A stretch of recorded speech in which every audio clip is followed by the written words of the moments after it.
Welcome to The Art of Social Media, a podcast by SocialPilot. We host in-depth discussions with world-leading social media marketing experts that will help you discover the techniques, strategies, and skills you need to use to grow your business using social media.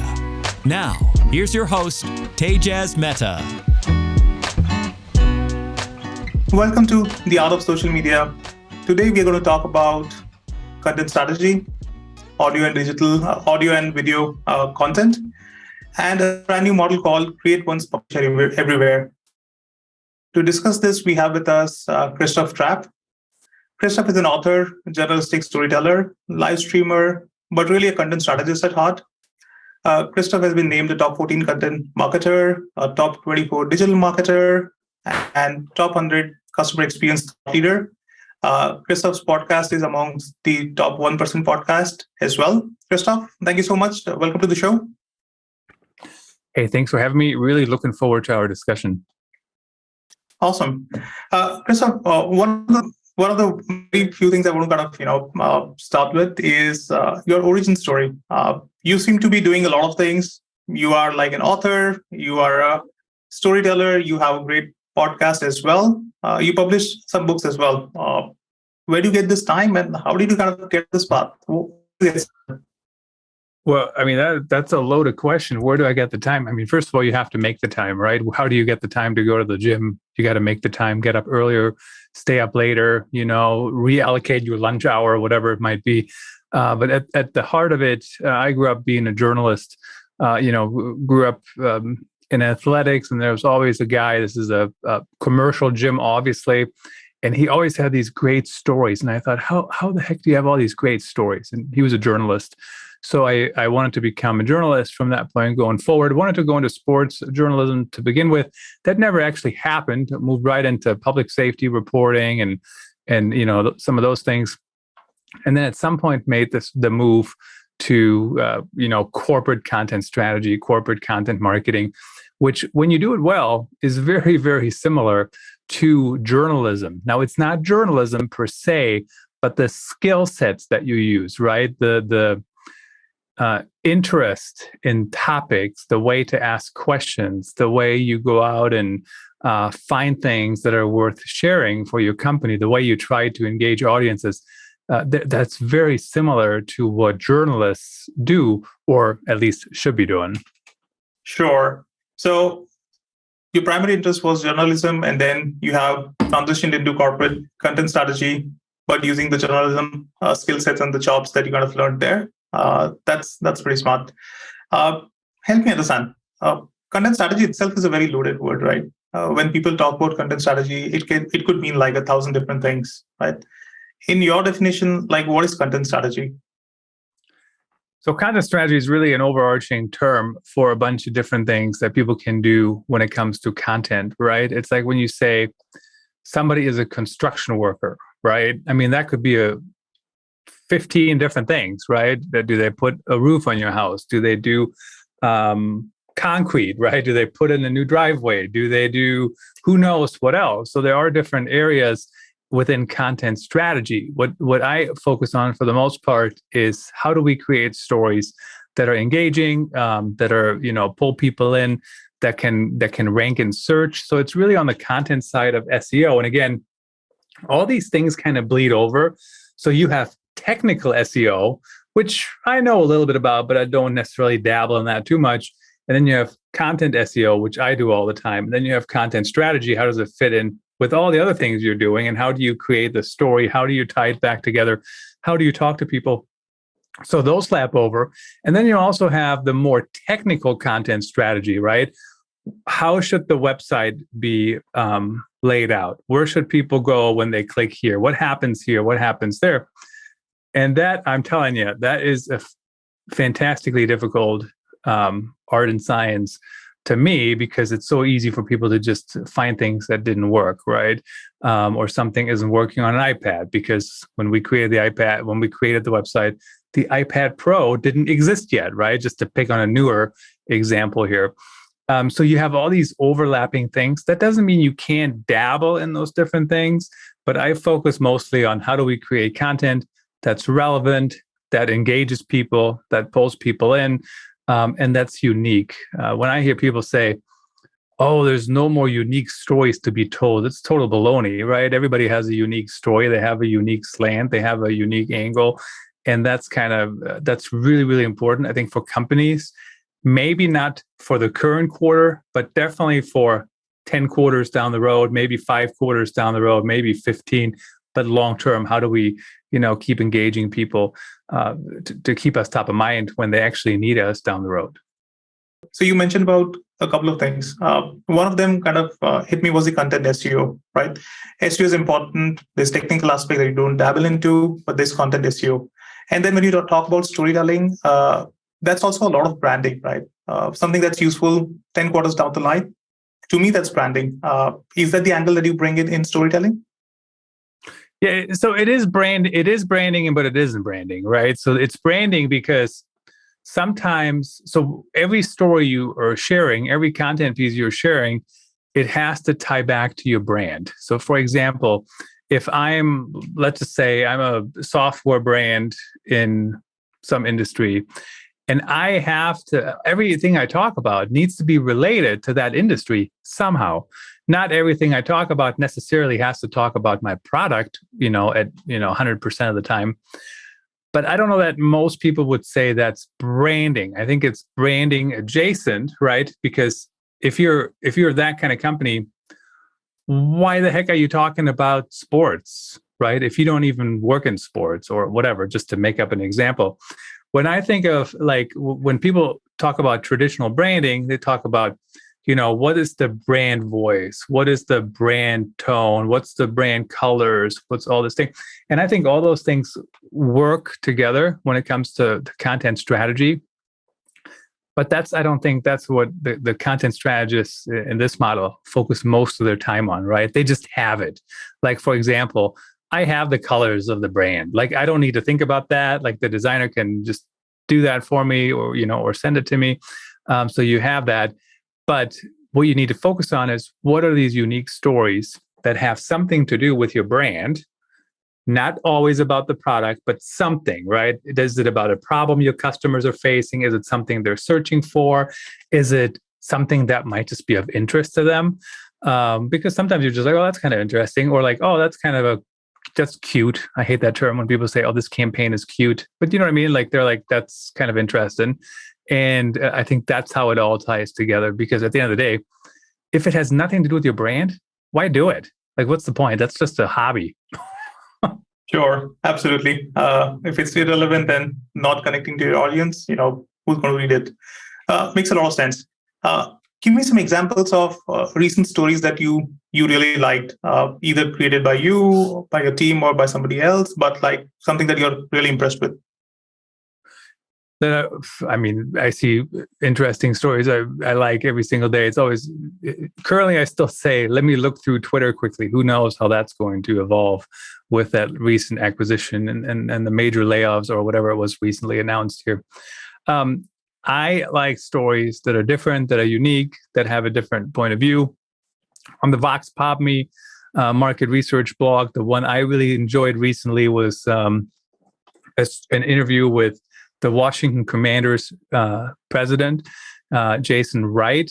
And certainly the Commanders are always in the news for something negative, right? And more so on the business side than anything. But I really liked it because this president is doing a lot of unique things, a lot of different things. He's not just the traditional executive. And it's just interesting to hear those stories. And the other thing is that story hadn't been told anywhere else. Right. And I don't know why, because it's market researchers might care about it, but maybe the general public doesn't care about that topic. But I found it very interesting, just the access people give now. I mean, if you would have asked me growing up a Washington Redskins fan, if I ever thought the president of the Washington football team would be on a podcast that I produce, I would have said, what's a podcast? First of all, haha. But, no way. I mean, no way that would have even crossed my mind. And now you can have, you can't be turned down if you don't ask. And it's amazing how many people give freely of their time. Certainly there's a there's usually a time bucket around it, right? A 30-minute call or 45 minutes. But it's amazing how you can tell these different stories today. And so I really enjoyed that story for sure. Right. And I think the elements that you kind of brought out was one, access not usually available. Second, a unique perspective that was not told earlier. And third, the kind of activities or the initiatives that the president is taking is not usual. He's trying to do something different. So are these the elements that kind of make a story interesting? Well, those could be some of the elements, because the problem is a lot of companies, they write the same crap, right? Like everybody else. And they have exactly the same things. So you have to find a unique angle. It can't just be the same angle. So you're absolutely correct. That was one of the things that I enjoyed about that story, is that nobody else had even written about that. And everybody covers NFL teams, right? So that's even more interesting. You also have to figure out, why does anybody care? So like, for example, in that story, you listen to him talk and you're thinking, okay, so the president is talking to fans one-on-one, and here's why he's doing that. And you wonder, that's like really interesting. And when you see like the pictures, it's even more interesting, right? Because he's literally out there high-fiving fans, talking to them. Then fans are tweeting about it, and they're like, the president stopped by, Jason Wright stopped by, and here's what we talked about. And then he replies to them. I mean, it's like a never-ending hug fest, right? So it's very, very unique from that perspective. Sometimes you do have to have some conflict in stories. And so in that story, I'm not sure there was too much conflict. I mean, I guess the conflict is that sometimes executives don't get all the insights they need because it's prepared for them. You know, it's summarized, it's boiled down. Sometimes it's overly sterilized. But I don't know. Like, would you turn into a movie that says that's conflict? I don't know. Probably not, right? I mean, it's not a huge conflict. But for some people, it might be. Like, if you're an executive, you might see that and go, huh? How do I get around that? I have that same problem. So it depends. But conflict is a good strategy to get into your content, as long as it's valid, as long as it's true and authentic. Don't just make up stuff. And sometimes it might be a little bit more buried, right? You don't always have to lead with whatever the problem is. And I think that's kind of what happened in that story too. It certainly was in there, but it didn't say every president gets sterilized data, do you know what I mean, from their teams. And that's why you have to do this. It was a little bit more subtle and softer. Multiple factors kind of make a story interesting, and then you got to kind of work towards some of those angles, bring those factors in to make the story interesting. That sounds like a good idea. I mean, that's exactly right. And then you got to figure out, how does it flow, what works and what doesn't work, and how would people want to read it. And the other thing that's interesting, especially when it comes to the written word and even podcasting, I just did an article on podcast teasers, right? So what that means is a lot of podcasts at the beginning, they just chit chat and they don't get to the point. And so you put a little teaser from a quote later on the show at the beginning, right? And you pull people in. So it also comes down to remembering how people consume content. I think that's a good strategy for podcasting. When it comes to writing, people skim, so you have to keep that in mind. How do you create content that people can skim, but that people also can read if they want to? So you want to have, you want to create content in that way. And what you just mentioned about how you outline your story, it really comes back to how do you present it to the audience. Right. And you bring an important point here, right? People skim, and that's because the attention spans are constantly diminishing. Right? People have narrower and narrower spans. Hence, the audio and video content maybe is working pretty well because that's easier to consume. Is the storytelling aspect different in audio video as compared to text? If so, how? Yeah, I think it depends. And I was just talking to Allison Osborne, I think was the last name, from Quill Inc. Yesterday. And so she said that when it comes to audio and video storytelling, what it really comes down to is it comes down to the format. So for example, my question, I always love asking people this: how much should a podcast be edited? And her answer was, well, it depends on the format. So if it's an interview show, editing out ums and ahs, if there every third word is an you probably should edit it out, or maybe figure out how the guest can stop saying ums and ahs. But she says, what's the point of editing these? They're interviews, they're conversations. Like, you could almost publish them as they are. Now, take like a journalistic style podcast, like a crime podcast, or even the New York Times podcast, right? They tell a different story. It's not just a conversation, right? They have sound bites, they have transitions, they have, other things. So in those cases, people almost expect that there's a different production and it sounds differently. So it always depends. But at the end of the day, I go back and forth, honestly, on the whole attention span thing. I know some of the books out there try to blame the person. Oh, it's 9 seconds or 8 seconds, or whatever it is. But, and I get it. But you know what? We as content people need to figure out a way to get people's attention. I mean, I watch Netflix for hours at a time. I watch sports for hours at a time. My attention span is not 8 seconds when I'm watching a game, right? I'm sitting there watching the game.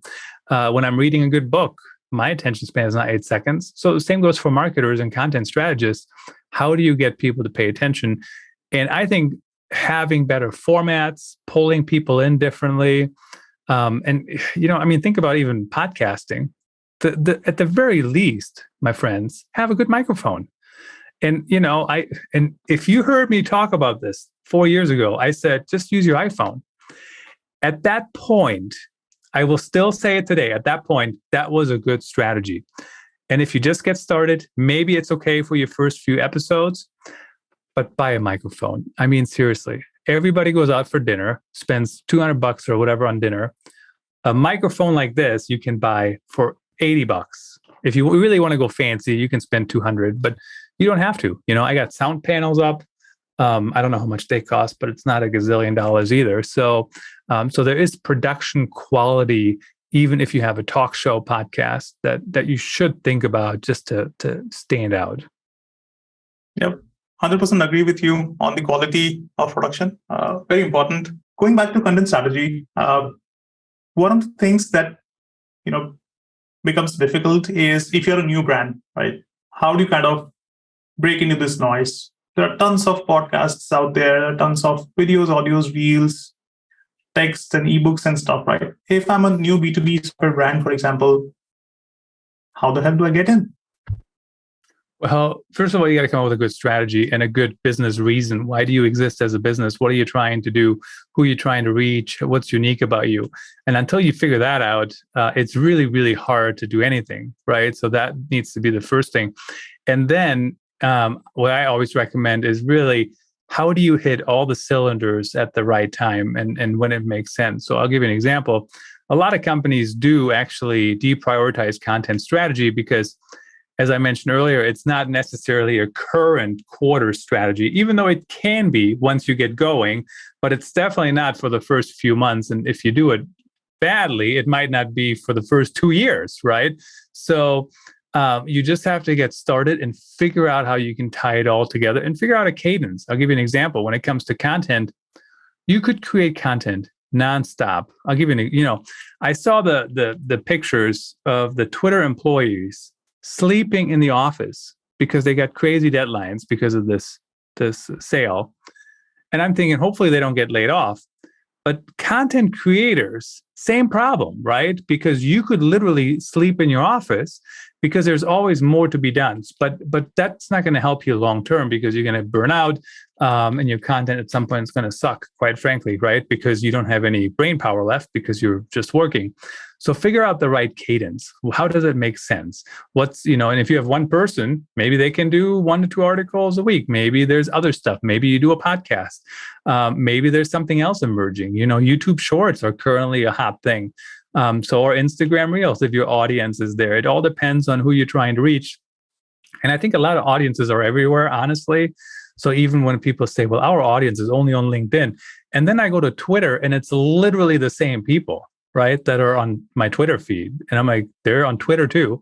Facebook, I guess, is a little bit different, but you can still reach people there. But you have to get started. Content that doesn't get published also doesn't perform. I can promise you that. So you have to kind of figure out a way to get in there. But you have to start with the basics. If you don't have a story, if you don't know what you stand for, you have to really nail that down to get going, honestly. The Art of Social Media is brought to you by SocialPilot. To find out more about SocialPilot and how we can give you everything you need to hit your social media marketing goals, visit socialpilot.co. And then make sure to search for The Art of Social Media in Apple Podcasts, Spotify, and Google Podcasts, or anywhere else podcasts are found. Make sure to click follow so you don't miss any future episodes. On behalf of the team here at SocialPilot, thanks for listening.